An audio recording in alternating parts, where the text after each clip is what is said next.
The world of sports thrives on drama, with every match, every goal, and every tournament bringing its own share of excitement and suspense, but nothing in recent memory compared to FIFA's bombshell on November 15, 2025, a moment that instantly became one of the most talked about events in sports history.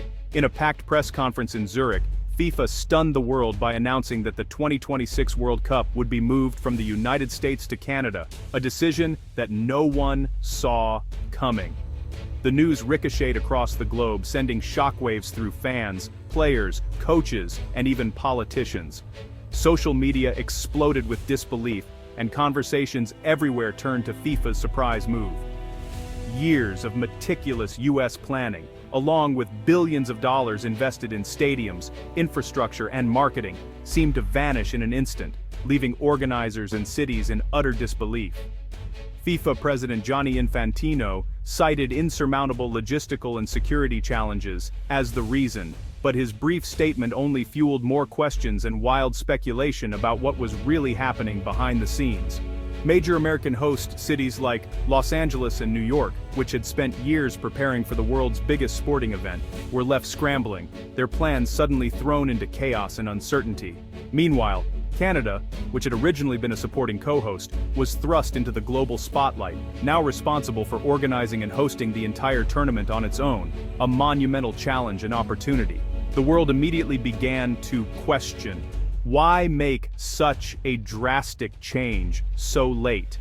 Could Canada possibly be ready in time to host an event of this magnitude? This wasn't just a sports story, it was a geopolitical earthquake, with implications reaching far beyond the pitch and into the realms of international relations and global influence. The World Cup's sudden relocation dominated headlines worldwide, sparking heated debates about international power dynamics, economic fallout, and the true extent of FIFA's influence over the global game. The beautiful game, known for its unpredictability on the field, had just delivered its most shocking and unpredictable twist yet, one that would be remembered for generations. And as the world watched, breathless and captivated, everyone knew that football history was being rewritten before their very eyes. The FIFA World Cup is more than a tournament, it's a global celebration that unites billions. Since 1930, each host nation has left its mark, from Brazil's samba flair to South Africa's vuvuzelas. Hosting is a rare honor, a chance to showcase a nation's culture and ambition. The US had done it before, in 1994, smashing attendance records and igniting a soccer boom. That legacy made the US a natural choice for 2026, with expectations sky high for the biggest World Cup ever. The expanded 48-team format promised a spectacle, and America was ready to deliver. The sudden reversal wasn't just a logistical shock, it shattered years of anticipation and pride. For the US, this was supposed to be soccer's crowning moment. Instead, the dream was upended, leaving the world stunned. The certainty of the World Cup in America was gone in a flash. The joint bid by the US, Canada, and Mexico for the 2026 World Cup was hailed as a historic achievement, promising not only world-class stadiums and record-breaking revenues, but also a celebration of North American unity and passion for the beautiful game. The United States was set to take center stage, hosting the majority of matches, including the grand final, with 16 vibrant cities gearing up for what was expected to be the biggest global soccer celebration ever held on American soil. Billions of dollars poured into stadium upgrades, enhanced security, and massive infrastructure projects, all in anticipation of welcoming the world. Every detail was meticulously planned, from transportation to fan experiences, as cities raced against the clock to be ready. Excitement reached a fever pitch, countdown clocks ticked in public squares, sponsors eagerly lined up, and the US men's national team dared to dream of making history on home turf, inspiring a new generation of fans. But then, in a stunning turn, FIFA's announcement shattered those dreams in an instant. Host cities were plunged into financial chaos, with investments suddenly at risk and local economies facing uncertainty. The nation's soccer hopes were dashed in a single moment. Overnight, the US went from being the heart of the tournament to merely watching from afar, its role reduced to that of a spectator. Years of careful planning, hard work, and massive investment evaporated, leaving behind only confusion, frustration, and anger among city officials, fans, and organizers alike. For American soccer, it was a gut punch, an unfinished party, canceled before it even began, with dreams left hanging in the air. The shift to Canada wasn't just a change of venue, it was a national heartbreak, a moment that left millions of fans stunned and disheartened. The world's greatest tournament had slipped away, leaving only memories of what could have been. The United States was left to watch from the sidelines, its dreams of hosting glory now just a distant hope.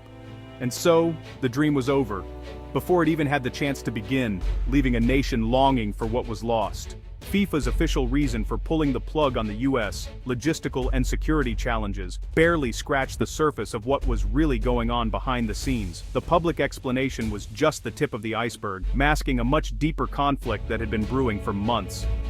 Behind closed doors, tensions had been simmering for months, with both sides growing increasingly frustrated. Meetings grew more heated, and trust between FIFA and US organizers began to erode. The US passed the Foreign Sporting Protections Act, giving American authorities unprecedented oversight over international sports bodies, something FIFA fiercely opposed, seeing it as a direct threat to their autonomy and global influence. Disputes erupted over tax exemptions, revenue sharing, and sponsorship rights. US cities pushed back against FIFA's sweeping demands, refusing to grant the organization the financial privileges it was accustomed to in other host countries. Security became a flashpoint after several high-profile incidents, as FIFA demanded centralized federal control over event security, an idea that clashed with US law and the decentralized nature of American governance. The standoff grew toxic, with both sides unwilling to compromise. Negotiations stalled, and every meeting seemed to end with more animosity than the last. FIFA felt its authority slipping away, while US organizers refused to bend on national laws and financial transparency. Neither side was willing to give an inch, and the gap between them only widened. The relationship broke down completely, leaving both parties at an impasse with no clear path forward. In a secret FIFA Council meeting, a contingency plan was quietly activated. Canada, with its existing infrastructure, more flexible government, and willingness to meet FIFA's requirements, would take over as host. The announcement was the dramatic climax of a months-long power struggle, sending shockwaves through the sports world and leaving fans and officials stunned. It was a perfect storm of politics, money, and control, where the fate of the World Cup was decided not by athletes, but by boardroom battles and backroom deals. The US lost the World Cup not on the field, but in the boardroom, as negotiations and power plays overshadowed the spirit of the game. FIFA's decision was as much about asserting its power as it was about logistics, sending a clear message to future hosts about who really calls the shots. And the fallout would be felt far beyond the pitch, affecting fans, players, and the global soccer community for years to come. The beautiful game had become a battleground, where politics and power plays threatened to overshadow the sport itself. Canada's promotion from co-host to sole host sparked both celebration and panic. Suddenly responsible for all 104 matches, Canada faced a monumental challenge. Prime Minister Trudeau called it a historic opportunity, but the clock was ticking. Just 7 months to prepare. New host cities were rushed into the mix, with stadiums in Toronto, Vancouver, Montreal, Edmonton, and more undergoing rapid upgrades. The government pledged billions for infrastructure, security, and transportation. Ticket sales were paused, volunteer drives launched, and a national task force mobilized. Every day mattered as Canada raced to meet FIFA's standards. Publicly, leaders were optimistic. Privately, anxiety ran high. Fans were thrilled but nervous. Could Canada pull off a miracle? The world would soon find out. The World Cup's relocation sent shockwaves through politics and economics. US-Canada relations cooled, with American officials feeling blindsided and betrayed. Billions in US investments were suddenly at risk, and lawsuits against FIFA piled up. The economic windfall for US host cities evaporated overnight, replaced by financial uncertainty. Canada, meanwhile, braced for an economic boom, millions of fans, billions in spending, and a surge in tourism. But the sudden influx brought risks, inflation, public costs, and logistical headaches. Globally, fans scrambled to change travel plans, facing chaos and losses. In the US, disappointment ran deep. In Canada, pride mixed with anxiety. The decision rippled through communities, businesses, and governments.